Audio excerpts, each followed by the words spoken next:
नमस्ते। आम आलोचना करुले नरेन्द्र विवेकानंद प्रबंध एवं तार लेखक होती शरत कुमार महांती एवं यही प्रबंध जी पर्यंत आलोचना होता से भितर आम पहुँची थे जे नरेन को तांकर गुरु भाई माने भल भाव चिन्ही थिले किंतु विवेकानंद सहित तांकर परिचय नथिला। एठी विवेकानंद कहिले से व्यक्ति समान किंतु रूप चरित्र परिचय गुण संपूर्ण भावरे भिन्न। कारण विवेकानंदर विचार दर्शन और दृष्टि जीवन बंचिबार शैली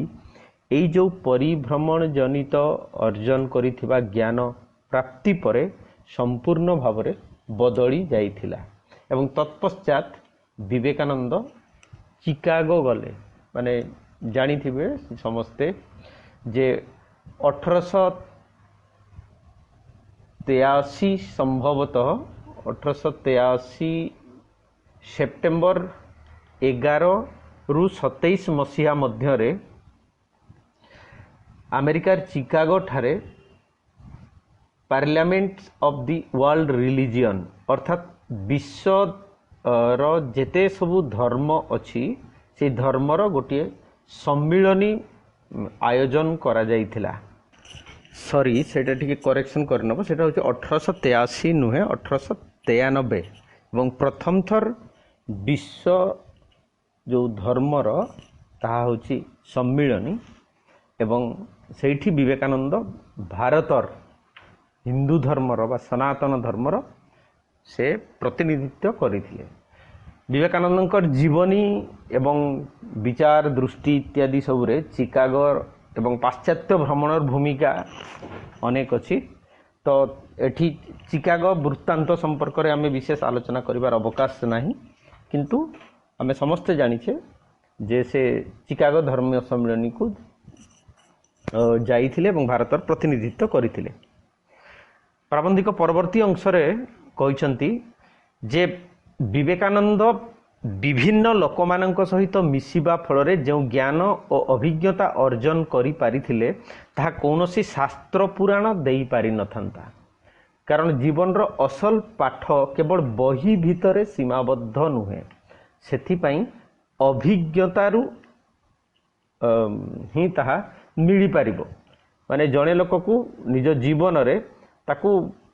अंगे निभेबाकू पड़िबो, जानिबाकू पड़िबो, तापरे जाइकी ताहा संभव हेई पारिबो, यथार्थ ज्ञान ताकू मिली पारिबो। तेणु प्राबंधिक कहउचंती जे अध्ययनरू अर्जित ज्ञान माने जोटा होची वेद पुराण पृथ्वीर विभिन्न इतिहास राजनीति धर्म दर्शन जहाँ किछि पढ़िले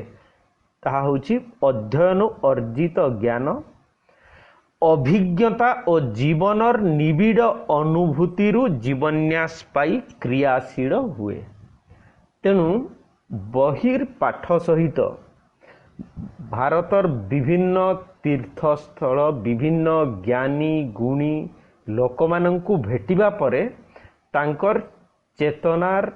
रूपांतर संभव होईची। तांकर व्यक्ति चरित्रर गोटे भिन्न दिग क्रमशः खोली हो जाइछि एवं ताहा ही आमे विवेकानंद हिसाब रे तांको आमे चिन्हि पारुचे। पुनी परिव्राजक सन्यासी भावे विवेकानंद ज्ञानार्जन रे कम सुजोग पाई नाहंती। तेणु विवेकानंद जेते परिव्राजक सन्यासी हिसाब रे जाइछंती जेमिति या पूर्वरु आमे आलोचना करिथिले जेकोसी जगार जेकोसी रकम साधु सन्थ पावहारी बाबांकर कथा माने जोठी से दीक्षा नेबाकू चाहिछंती किंतु नहीं पारि नाहंती। सेमिति से समयर जेते महान सिद्ध साधक थिले तांको पाखरु से विपुल ज्ञान अर्जन करिथिले। प्राबंधिक कहिछंती जे देशरे जेउठी ज्ञानी पंडित को देखिछंती सेठी किछि दिन रही सेमानंक ठारू ज्ञान आहरण करने को चेष्टा करिसंती। ये होची यथार्थ शिष्यर यथार्थ जीए अनुसंधित्सु जहाँ जीवन रे अभिप्सा अछि निसंदेह भाव से सबु जगार से शिखा चाहिए एवं विवेकानंद ताहा ही करिसंती एवं सेमानंक सहित से जो विशिष्ट साधु सन्थ ज्ञानी गुणी लोकंकर निकटवर्ती होती जहाँ पाखु ज्ञान आहरण करिसंती सेमानंक सहित देशर ऐतिह्य और शास्त्र पुराण चर्चा करिसंती। ऐतिह्य कहले इतिहास प्राचीन समय जहाँ किछि थिला से सबु जिनस गुड़िक से आरंभ आलोचना करिसंती तांको संगरे से आलोचना करिसंती। तेणु से जो ज्ञानी गुणी लोकंक सहित इतिहास और शास्त्र पुराण चर्चा करिसंती। सारा देश में दिओली दिमुठा खाइबाकू पाउनथिबा अगणित मनीष को देखी विवेकानंद गोटे नूतन ज्ञान पाइले। ए ज्ञान होची जो जिनस सूचना नुहे माने देखिले भोकिला निरन्न लोक दिओली खाइबाकू पाउनांती ये तांकर हृदय को आंदोलित करी माने करिछि एवं सेई समस्यार निराकरण पाई यथासाध्य प्रयास करिबा होछि वास्तविक ज्ञान। ज्ञान केवल सूचना संग्रह नुहे, ज्ञान होछि जीवन रे ताकू रूपांतरित करिबा। जो आह्वान जो समस्या जने यथार्थ ज्ञानी आमे ताकू कहि परिबा से देखिबो निसंदेह तार दूरीकरण पाई से किछि उद्यम करिबो एवं से ज्ञान होछि कोन प्राबंधिक कहते ताहा हेउछि भोकिला पेटरे धर्म अनावश्यक। तेणु जी क्षुधारे आतुर जहाकू दिमुठा खाइबाकू मिलू नहीं ताकू तमे धर्म चर्चा करिवार कोनोसी प्रासंगिकता नाही। एठी धर्म चर्चा कहले आमर जो औपचारिक विधि व्यवस्था माने जार शरीर रक्षा संपूर्ण भाव में असंभव ताकू आत्मा परमात्मा संपर्क रे कहिबार कोनोसी प्रासंगिकता नाही। जेमती जदियो एई प्रबंध रे संभवतः से वाक्य प्रयोग ही नहीं विवेकानंद जीवनी बा रचना पढ़िला बेले अन्य कोनोसी जगार आमे पढ़ीचु कोनोसी गोटे जगार वर्णना कराई से विवेकानंद कहिसंती जे जेते बेले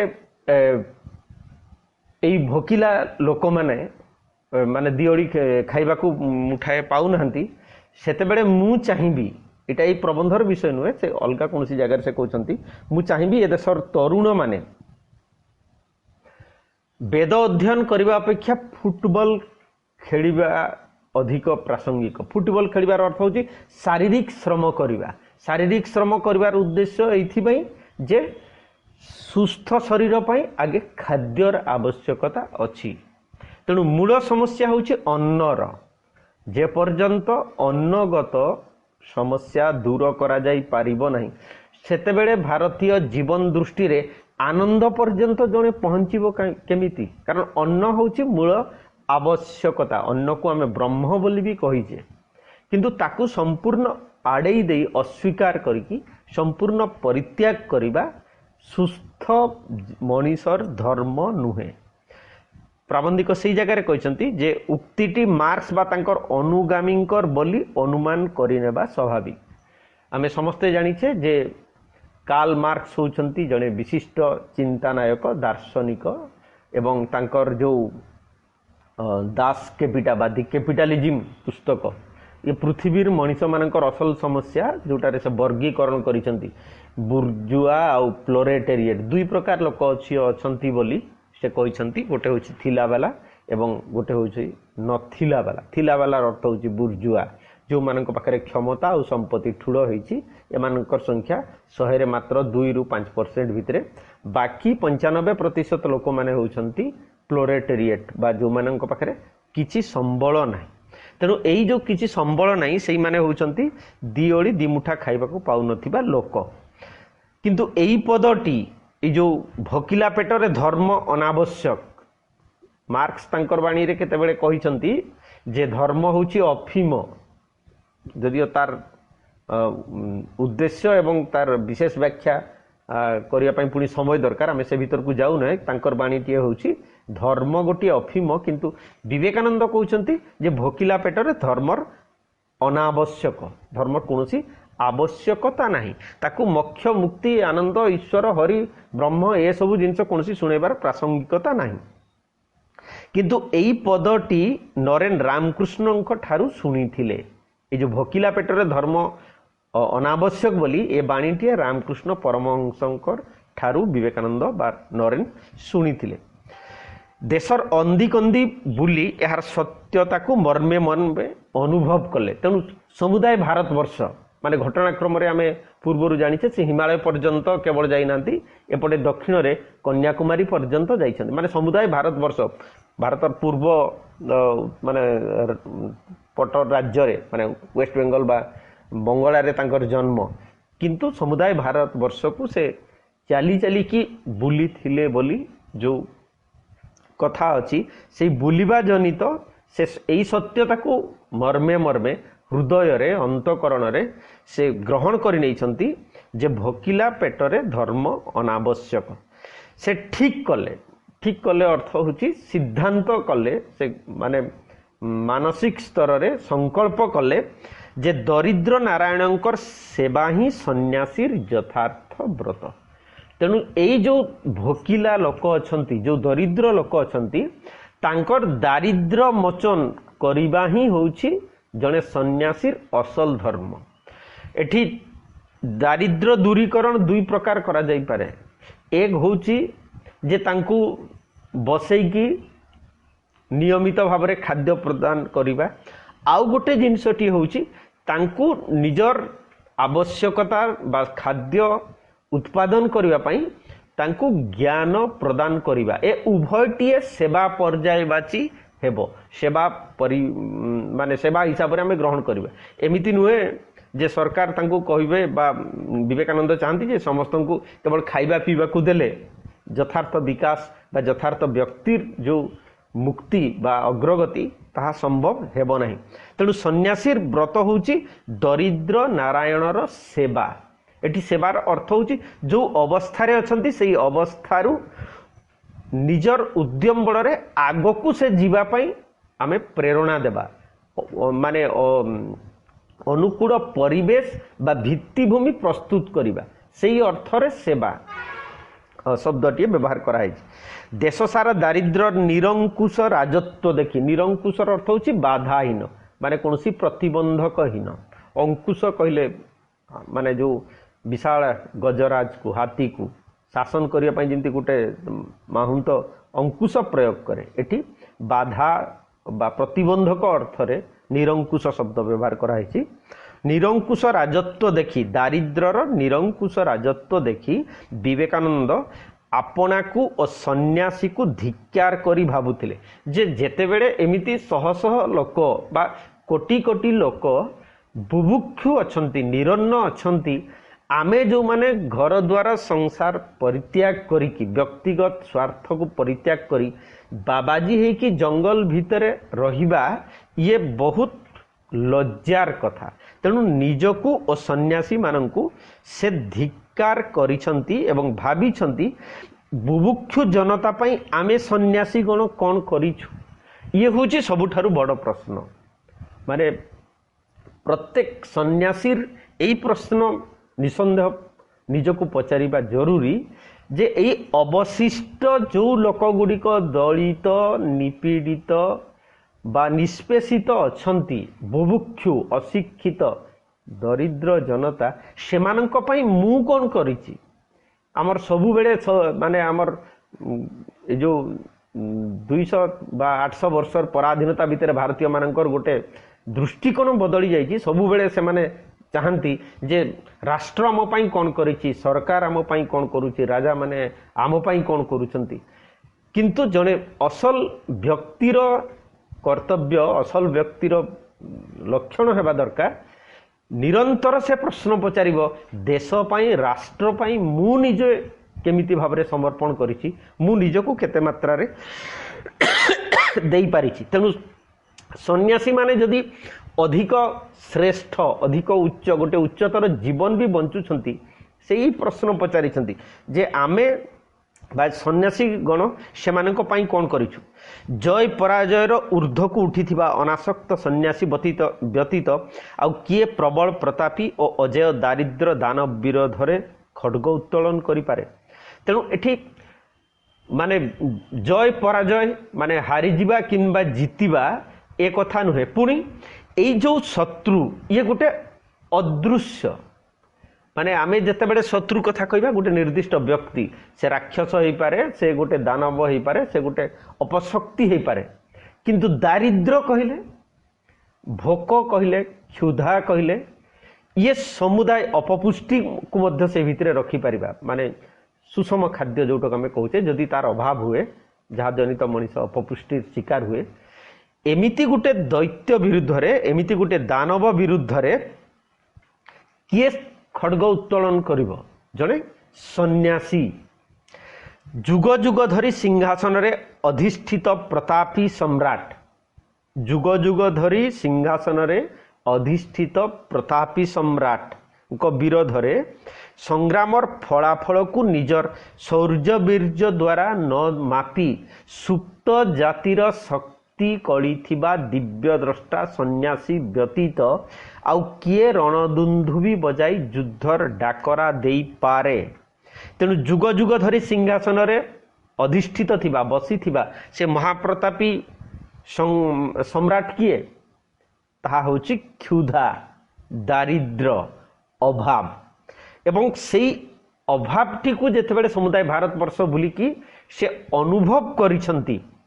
से कहउचंती एमिति सम्राट को ए जो क्षुधा भोकर राजुति अच्छी ताकू हटेइबा पई भारत वर्षर जो जाति आज सुप्त संपूर्ण रूप से सोई पड़ी से जाति को जदि आमे जागृत करि परिबा ताहेले जाइकी एक क्षुधा उपरे आमे विजय लाभ करि परिबा। रणदुंदुभीर अर्थ होची तुर्जनाद तार आ गोटे शब्द भी अच्छी युद्ध रे माने सैनिक मानकर मनोबल को वृद्धि करने पई जो वाद्य बजा जाए ताकू रणदुंदुभी बोली कहती। तेणु एमिति गोटे अदृश्य अथच महाशक्तिशाली शत्रु विरुद्ध रे माने जोटा क्षुधा कहबा अभाव कहबा अन्नगत अभाव ता विरोध रे लड़िबा पई से निजको प्रस्तुत करिसंती। ए दानव पई ए जो सम्राट बोली जाहाको कहछंती परे पुनी दानव बोली कहछंती जोटा होची क्षुधा बा भोक ए दानव पई दधिचिंक परि जड़े महर्षिंकर अस्थिरे निर्मित अमोघ अस्त्र मध्य यथेष्ट नुहे। पुराण रे माने सुनिथिबो से कहानी जे कोनोसी गोटे समय जदियो कहानी लंबा अच्छी किंतु संक्षेप रे होची जे त्वष्टा नामक जड़े सन्यासी तांकर पुओ होउछंती विश्वरूप इंद्र निजर स्वार्थ साधन पाई विश्वरूपं को नहीं स्वर्ग रे यज्ञटीए करेले एवं यज्ञ रे जो मानकर मंगल कामना करिवा कथा देवता मानकर मंगल कामना करी दानव मानकर अमंगल बा तांकर क्षय पाई यज्ञटीए करा होतला। किंतु विश्वरूप को जे माने छद्म बेसरे गोटे दानव जाइकी कहि देछि जे आपनकर मां होउछंती ए दैत्य कुडर माने असुर कुडर त्वष्टांकर स्त्री जी माने विश्वरूपंकर माँ जी और आपन जदि तांकर विनाश एठी यज्ञ रे आहुति देबे ताहले कथा सरी गला पृथ्वी दैत्य माने लोप पाई जिवे। तेणु से उभय दैत्य आ दानव माने देवता और दानव उभयंकर मंगल कामना पाई यज्ञ रे आहुति देले एवं तापरे जेतेबेले देवता माने माने दैत्य मानकर क्रोधर शिकार होइछंती एवं जड़े से इंद्रंकर अनुचर कहि देछि जे विश्वरूप आहुति देला बेले दानव मानकर मंगल कथा कहिछंती तापरे इंद्र अत्यंत क्रोधित होइकी विश्वरूपंकर तीनोटी मुंड माने कहानी रे अछि तीनोटी जाक मुंड को से काटी देइछंती शिरच्छेद करिछंती। तेणु विश्वरूपंकर देहांत हो जाइछि। विश्वरूपंकर देहांत होला परे जेतेबेले त्वष्टा माने तांकर बापा ये खबर पाइछंती जे इंद्र एमिति गोटे अघटन घटेइछि एवं जड़े ब्राह्मण को हत्या करिछि से वृत्तासुर नामक माने गोटे जे तार नाम पूर्वरु अलगा थिला वृत्तासुर नथिला त्वष्टा ताकू वृत्तासुर नाम देकी पठेइछंती जे स्वर्ग को जा एवं इंद्र को माने स्वर्गलोक को अधिकार कर इंद्र को तो हत्या कर। वृत्तासुर इंद्र को हत्या करने स्वर्गपुर जाइए एवं घटनाक्रम से रक्षा पाई नहीं। विष्णु तापर कहते जदि दधिची तांकर अस्थि दान करेंगे ताहले जाइकी से अस्थि रे वज्र तैयारी हेबो एवं से वज्र द्वारा ही तमे माने वृत्तासुर को हत्या करि परिबो। एवं से आसिकी दधिची आश्रम रे पहुंची एवं उभयंकर कुशल जिज्ञासा पर दधिची जानी जे बा इंद्र कहि देछि जे मु इच्छा पई आसीछि एवं दधिची निजर शरीर रे संपूर्ण मिष्टान्न बोड़ी की ध्यानस्थ अवस्था बसीचंती। दधिचींकर आश्रम रे कामधेनु जो गाई जानी कोल आमर पुराण रे अछि से गाई तांकर शरीर रे जो मीठा बळी देला परे ध्यानस्थ अवस्था बसिले समाधिस्थ अवस्था से ताकू लेहन करिसंती चाटीचंती एवं चाटिला परे तांकर शरीर माने चर्म मांस मेद ये सबु किछि कामधेनुंकर पेट भीतर को जाइछि उदर भीतर को जाइछि अवशिष्ट अस्थि केवल रही से अस्थि को संग्रह करी ताकू से इंद्र प्रणाम करुचंती। से अस्थि को संग्रह करी ताकू तेजवान वज्र तार नाम तेजवान बोली शास्त्र रे कुहाइछि ताकू से प्रयोग करुचंती। तापर जाइकी वृत्तासुर संहार होछि। ये होछि दधिची संपर्कित संक्षिप्त कहानी। आउरी प्रसंग मध्य से बाबद अनेक अच्छी आम से भीतर को जीवा नहीं। तेणु एठी से केवल कहते जे यही जो क्षुधा भोकिला लोक माने जो दानव बोली कहते दधिचींकर परी जड़े महर्षि जदि अस्थिदान करे अस्थिर निर्मित अमोघ अस्त्र मध्य यथेष्ट नुहे। तेणु से जो अमोघ अस्त्र माने तेजवान वज्र से वज्रर नाम जो तेजवान बोली कहुई से वज्र मध्य ए दारिद्र्य को दूर करि पारिबो नाही जदि विवेकानंद तांकर समुदाय अस्थि प्रदान करती। मनीषर दीर्घश्वास और अश्रुरु शत्रु संहार अस्त्र निर्माणर मंत्र जानिथिबा तरुण सन्यासी प्रतिटी आर्तनाद और प्रति बुंदा अश्रु को संग्रह करी तांकर विशाल हृदय रे संची रखिया पई आकुमारी हिमाचल पदव्रजरे बुली थिले। माने या पूर्वरु आमे कहिचे जे समुदाय भारत वर्ष को से परिभ्रमण करिथिले एवं से परिभ्रमण बल रे से विभिन्न रकमर ज्ञान विभिन्न उपलब्धि से संग्रह करिथिले। किंतु आउ गोटे जिनिस मध्य से संग्रह करिथिले ताहा होची मनीष मानकर दीर्घश्वास और अश्रु माने मनीष भितरे थिबा कौन कहबा गोटाए असहायता एवं असहायता जनित तांको भितरे जे तथापि तांकर जदि तांको टिके यथार्थ ज्ञान बा यथार्थ प्रेरणा दिया जाए से अश्रुरे आर्तनादरे केमिति अस्त्र तैयारी करा जाई परिबो एवं जहा द्वारा ये जो दारिद्र बा भोक को दूर करा जाई परिबो एई जिनसटीए से उपलब्धि करिथिले समुदाय भारत वर्षर परिभ्रमण काल रे। एवं एई यात्रा बराहनगर रु आरंभ होइकी राजपुताना राजस्थान जयपुर अजमेर सेठारु पुणी जूनागढ़ माने जो गुजरात पोरबंदर द्वारका बॉम्बे पुना शेषरे विवेकानंद दक्षिण रे पहुंचले। दक्षिण भारत जोटा आम रामेश्वरम जानिचे सारा देश रे एही अचिन्हा सन्यासी अनेक गुणमुग्ध बंधु सहकर्मी और अनुगत शिष्य सृष्टि करथिले मध्य माड्रास रे तांकर प्रभाव विशेष भावे अनुभूत होइथिला। माड्रास कहले वर्तमान रो जो तमिलनाडु राजधानी चेन्नई बोली जो नाम अछि एठी सेही जगह रे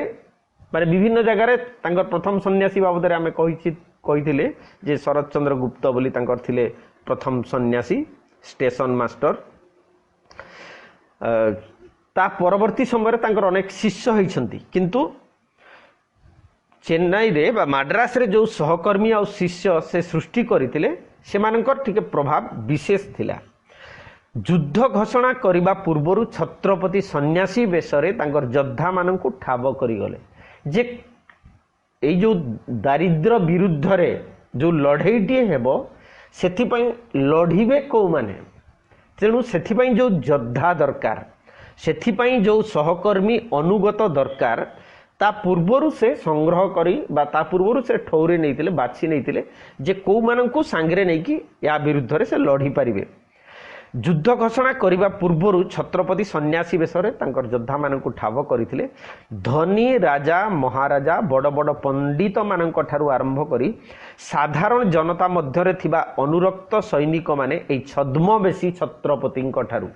माने से वास्तविक जने योद्धा नुहंती से जने खंडा तरुआल रथरे रामायण महाभारत रे जेमती देखिथिबो बा सेमिति से कोनसी योद्धा नुहंती किंतु लड़ई बा तांकर जो संघर्ष होउची से जो युद्ध करुछंती से जो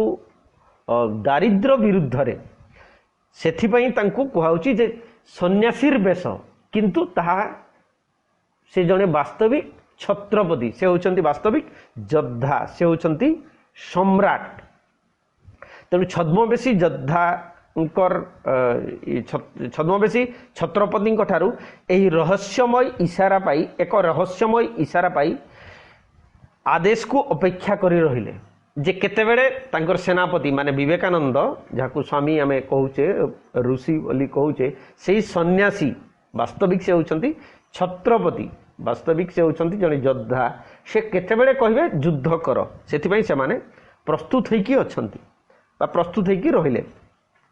धनी दरिद्र मूर्ख पंडित निर्विशेष एते लोक जड़े निस्स सन्यासी प्रति आकृष्ट होते कहीं माने कौ मोहिनी माया कौ चुंबकीय शक्ति माने तांकर वाक्य भितरे थिला जे धनी दरिद्र राजा महाराजा एते विशिष्ट लोक माने तांकर वाक्य सुनिकी प्रभावित होइकी जे तांकू निजर धन संपत्ति एमिति कि निजकू मध्य समर्पण करने को बाहरिले किछि हटचमट विद्या देखी नुहे माने अनेक मैजिक वाला जादूकर जेमती किछि गोटे मंतुरा हिप्नोटिज्म बोली सम्मोहन शक्ति जो अच्छी बोली कहती से गोटे स्वतंत्र रकम पाठ अच्छी मनोविज्ञान रे ताकू पढ़ा जाए तो एठी से कहउचंती जे सेमती कोनोसे हटचमट विद्या देखी नुहे किंबा मोर शिष्य हेले माने विवेकानंद जदि अनुगत हुआ तांको पाखरु दीक्षा नुह निया जाए ताले मोर शिष्य हेले बा मते पूजा कले आउ गोटे बड़ राज्य मिलिबो बड़ चाकरी मिलिबो सेमिति कोनोसी प्रतिश्रुति पई मध्य नुहे ए जो योद्धा मानकर कथा पूर्वरु कुहा हेछि से माने निजर व्यक्तिगत कोनोसी फल प्राप्ति उद्देश्य रे विवेकानंद को गुरु हिसाब रे ग्रहण करि नथिले बा विवेकानंद पाखरु दीक्षा नहीं नथिले माने साधारणतः पृथ्वी रे सबु मनीषर कोनोसी आश्रम को कोनोसी गुरु पाख को कोनोसी धर्म संप्रदाय पाख को जाए जीवा पछर प्रेरणा होची व्यक्तिगत स्वार्थ व्यक्तिगत लाभ जोटा बड़ चाकरी बड़ राज्य किंतु विवेकानंद पाखक जो माने जाइछंती सेमिति कोनोसी प्राप्ति पई नुहे व्यक्तिगत स्वार्थ पई नुहे। प्राबंधिक कहउचंती जे कोन पई की शक्ति देखि तांको संस्पर्श रे आसुथवा लोक मानकर बंचिबार ढंग बदली जाउथला माने ए जो जीवन शैली माने जिए पूर्वरु भोगी थिबो माने आत्मकामी थिबो स्वार्थपर थिबो कंजूस थिबो हठात विवेकानंद सानिध्य तांकर संस्पर्श रे आसिला परे तांको पाखरु दीपद कथा सुनिला परे से गोटे त्यागवीर हिसाब रे जणे धर्मात्मा हिसाब रे जणे निस्वार्थपर लोक हिसाब रे केमती बदली जाए से बाबद से क्वेश्चन करी कहउचंती जे बंचिबार ढंग बदली जाउथिला माने व्यक्ति सत्तारे जेमिति गोटे रूपांतर घटी जाउथिला जो लोक माननकु विवेकानंद तांकर व्यक्तिगत जीवन रे भेटी थिले किछि पाइबा वर्ते देबा पई से माने आगभर हेउतिले हमर मनुष्य मानकर स्वाभाविक प्रवृत्ति होउची प्रकृति होउची आमे केवल गिळीबा को चाहू अधिकरु अधिक पाइबा को चाहू किंतु एठी जो लोक तांकर संस्पर्श रे आसीचंती समस्ते देबा पई उत्सर्गीकृत मनोभाव तांको भितरे सृष्टि हेइची किंतु से कहउचंती जे एइटा केमती संभव होतला किछि पाइबा परिवर्ते देबा पई से माने आगभर होउतिले क्वेश्चन मार्क स्वामी शुद्धानंद वर्णना करिथिबा घटना एपरी प्रश्नर यथार्थ उत्तर दे परिबो। शुद्धानंद गोटे तांकर से गुरु भाई मानक मध्यरे से वर्णना करिसंती जे विवेकानंद पाखरे को एमिति गोटे विशेष गुण थिला ବ୍ୟକ୍ତି ଚରିତ୍ର ରୂପାନ୍ତର ସମ୍ଭବ ହେଇପାରୁଥିଲା। ଏବଂ ସେଇ ଜାଗାରେ ସେ କହିଛନ୍ତି ଯେ ଦିନେ ସ୍ୱାମୀ ସୁଧାନନ୍ଦ ଦେଖିଲେ କେତେଜଣ ଗୁଜୁରାଟୀ ପଣ୍ଡିତ ସ୍ୱାମୀଜୀଙ୍କର, ମାନେ ଇଏ ହେଉଛି ଆମେରିକା ଫେରିବାର ପରର ଘଟଣା, ସ୍ୱାମୀଜୀଙ୍କ ସହିତ ସଂସ୍କୃତ ଭାଷାରେ ଅନର୍ଗଳ ଧର୍ମ ବିଷୟ ଆଲୋଚନା କରୁଛନ୍ତି। ମାନେ କାହାଣୀଟା ଅଛି, ତେଣୁ ବିଶେଷ କିଛି ଆଲୋଚନା ୟା ଭିତରେ ଆବଶ୍ୟକ ନାହିଁ। କିଛି ସମୟ ପରେ ଆଲୋଚନା ଚାଲିଥିବା ଘରୁ ଗୋଟାଏ ଗୋଳମାଳ ଶୁଭିଲା। ଘଟଣା ଅନୁସନ୍ଧାନ କରି ଶ୍ରଦ୍ଧାନନ୍ଦ ବୁଝିଲେ ସ୍ୱାମୀଜୀ ସଂସ୍କୃତ ଭାଷାରେ କଥା କହୁ କହୁ ଗୋଟାଏ ବ୍ୟାକରଣଗତ ଭୁଲ କରିଛନ୍ତି। ମାନେ ବ୍ୟାକରଣରେ ଯେଉଁ ତ୍ରୁଟି ହୁଏ ସେ ତ୍ରୁଟି ସେ କରିଦେଇଛନ୍ତି। ମାନେ ବିଭକ୍ତିରେ ପ୍ରତ୍ୟୟ ସର୍ବନାମ ବିଭିନ୍ନ ପ୍ରକାର ଯେଉଁ ଅଛି ବ୍ୟାକରଣରେ ସେଠି ସେ ଭୁଲଟିଏ କରିଦେଇଛନ୍ତି। ସେହି କାରଣରୁ ପଣ୍ଡିତଗଣ ଜ୍ଞାନ ଭକ୍ତି ବୈରାଗ୍ୟ ବିଷୟକ